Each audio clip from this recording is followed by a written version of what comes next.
Welcome to Baby Boomer Tales. My name is Jim. You can find us at babyboomertales.com. Once you've arrived at our webpage, there are links to many podcast providers that you can find Baby Boomer Tales podcast on. Our Boomers General Store, where you can purchase all things Baby Boomers, including our famous Baby Boomer Tales coffee mug. There's a link where you can purchase our book, Got a Job, and a link to our Facebook page where there's jokes, sentimental sayings, all that stuff that baby boomers are just wild and crazy about, I'm sure. Well, it's June, and even though summer's officially starting around the 20th or so, Memorial Day is the mark of the unofficial start of summer. That's when all the tourists and all the folks flock to the mountains. Now you want to be careful or it could snow on you in early June. Shoot, I've even seen it snow on the 4th of July parade up there. It does that up there, so you have to kind of be aware of the weather unless you just don't give a flip. I think the air's so nice and crisp and fresh, little snow would do you. They love to rub their fingers through your hair, or something like that. The town where I grew up there in the north central Colorado Rocky Mountains, 8,000 feet above sea level. As you're headed towards the ski area, and eventually, if you stayed on that road, you make it over the Continental Divide and back down the mountains into Denver. But about 15 miles from my hometown is another town. Their claim to fame was always it was the icebox of the nation. Maybe a bigger claim to fame for them was they were in a Hatfield and McCoy's type of situation with a town in Minnesota, International Falls, Minnesota to be precise, about who can really claim their town as the icebox of the nation. Both towns proclaim that little saying and that moniker and that badge of honor. Now I know you think that's kind of odd that icebox of the nation would be a badge of honor, but it was. When you experience 50 below zero weather, maybe it's not the icebox of the nation. Maybe it's a little colder than an icebox. Well, International Falls did win a legal wrangling of that, and they have laid claim to that saying. So that's okay, little town 15 miles from my hometown. You can be the chest freezer of the nation. It gets colder there than it does up in Minnesota, that's a fact. Now, it's a dry cold, where Minnesota has a humid cold, so it probably feels as cold or colder in Minnesota. No getting away from that cold when it's humid out. It'll go right through the walls, go right through you.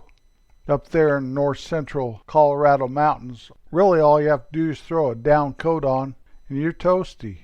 I don't care if it's 50 below or not. Cover your face. You don't want to burn your lungs. Put a hat on. So anyway, besides the moniker it was trying to claim, and it did claim it when I was a boy, it is also known as the town Goodyear put on spikes. Goodyear tires furnished all the residents up in that little town a new set of studded snow tires as a publicity advertising campaign of theirs. Also, one year, Xerox antifreeze provided all the folks that lived up there in that little town with antifreeze for their vehicles. They even named a street up there Xerox. I guess it was after that antifreeze commercial. So I guess they didn't need to be known as the icebox of the nation. Anymore, they're known as when you enter that town, you're leaving planet Earth. That is a very surreal and fitting title. I used to live there, up with all those frozen souls in that little mountain town, real close to the Continental Divide and a major ski area up there. When I first moved up there, I was working on a dam up in the mountains, kind of above that town, or above a town just 4 miles down the road. And so I knew some folks that had a condominium up there. Condos were becoming kind of popular up there at the time. And they were moving out, and I rented that one-bedroom condominium from them. And old Fernando, or was it Francisco? Anyway, it's been so many years ago, 50 years ago almost. He tried to talk me into buying that condo from him. No money down, they'd carry the note. Real low interest rates, and interest back then were pretty high. And of course, I was young and single and stupid, and I turned him down. Well, I don't know what I was thinking, because he had to sell the place, obviously. And so he sold it, and the people that bought it kicked me out because they wanted to stay there, during the summer and during the ski season and stuff. So I was out on my ear. So I moved down the road to a place that I've spoken of before. There's 6 of us in this house, and I lived in the furnace room. That goes against the grain of everything I've ever stood for, because I have to sleep where it's about 30, 40 degrees in the room. And this furnace room would get quite warm when the furnace kicked on in the winter. And I just lay there on top of the covers sweating, and I hated it. So I eventually moved out. Somehow I found my way to living with a family, guy and his wife and their son. And hello? Hi, I'm recording a podcast, and my phone, I told it to turn the ringer off, but it was ringing. So no. Well, how are you? Excuse me, that was my wife calling. She's out of town on visiting one of our kids and her family. And I thought I had my ringer off. I guess you couldn't hear it, but I could hear it, and it was a terrible distraction. I thought I hit stop, and I didn't, so you got part of the recording. Now, I don't know if I'm going to leave it in or edit all this out. I guess it determines on the time we have. Sometimes I like to leave some of this kind of stuff in just to keep it all real, I guess. Whatever. It doesn't matter. Here we go. Where was I? Oh yeah, I moved down with a family. That was kind of weird. They were nice people, and we got along fine. But then I moved in. Same town, this little town, the icebox of the nation. I don't care what Minnesota says. It's cold there. And moved in with a buddy. Him and his wife had suffered a divorce, and he needed a roommate. That was fine, but I had a pretty serious girlfriend, and I lived with old John for about a month, and then Kim and I rented a little house just about 3 doors down from John, right next to the railroad tracks there in that little ice-boxy town. And we set up shop there, started playing house. Because that's what it is when you live together, till you make a commitment. And I was very non-committal back in those days. It's kind of like, could have bought that condominium for $60,000. About 4 or 5 years later, it's worth 5 times that much. I shudder to think what it's worth today. So my non-commitment usually doesn't work out for me. But this one did. Playing house with my girlfriend. Next thing I know, I got myself married. Or she got me married. Thank you, darling. I couldn't have done it without you. And I wouldn't have done it unless you had taken the lead on the whole deal. I think I might have just ended up being an old bachelor. That's a sad thought right there. And I'm glad that didn't happen to me, because my wife has made my life very, very full. I don't care if she interrupts my recording a podcast or not. Well, we lived there for a while until we moved back to my hometown. Bought a little place there, started having children. Back to the little icebox town now. I told you about Goodyear tires and Xerox antifreeze. The reason they wanted to be called the icebox of the nation, I'm sure some old-timer way before refrigeration was ever discovered started calling that town that little moniker right there. But the average high is 50.2 degrees for the year. The average low for the year is 14.7 degrees.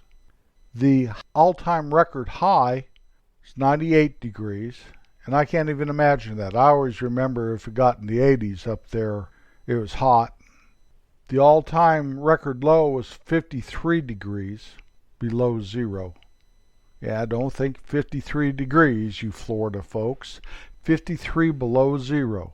Now, I am led to think that it gets colder there than that, because in my hometown, 15 miles up the road, it gets 50 below zero every once in a while. And the icebox town is known to be colder. That's a fact. What I remember about that town growing up, two things. One is there was this bar and cafe that absolutely everybody went to. Absolutely everybody. All the time. It's still famous to this day, even though it's changed hands several times and the name has changed. But the history is still there. All those old loggers and railroad men. There used to be a prisoner of war camp for German soldiers, and they'd let them wander around the streets, and they're a productive part of society there. Amazing. Never had a problem one that I can find anywhere. It was in that little town I made my transition from blue collar to white collar, same way as I made a transition from bachelor to married man. We lived there for a while after we were married. Our wedding reception was in that town. Shoot, we met in that town. I still have many friends from there, although they're getting a little long in the tooth also. They're right by the Continental Divide and right next door to the ski area there in that little town.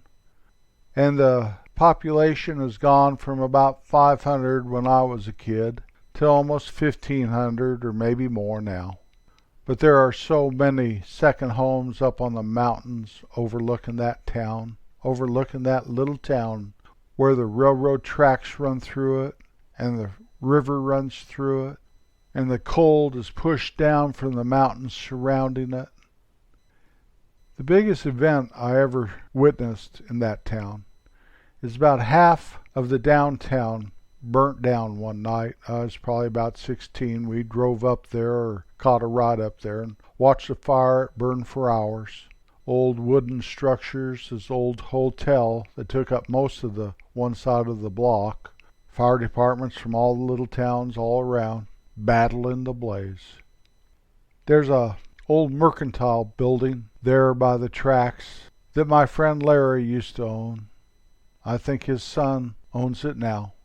One of my wife's jobs when we were first living together, and even after we were married, is fix that old building, clean it out, get it going, and I think it's still in business today. It has to be 120 years old. That's pretty cool. I saw where they had to replace all the floors. That had to be a monumental task. I'm all for that in life, that you fix them up and maintain them and keep them going instead of dozing them down. If you doze everything down, all the history and all the memories are gone forever then. But if you take the time and have the vision to put some sweat equity and some money into a place, especially a building like that, they were built to last the test of time. Life is fleeting on this earth. It does my heart good to see something that lasts and lasts. You can find our podcast every Wednesday morning. We release one every week. You can also find our Baby Boomer video tales that we do once or twice a month. You can find those on our Baby Boomer Tale Facebook page or our YouTube channel, Baby Boomer Tales. Thank you for riding along up the road 15 miles. No refrigerator has anything on that little town. Even though my hometown's dear and near in my heart, I love playing the old Keebirds in Little League back in the day. Always be kind. You'll be glad you were.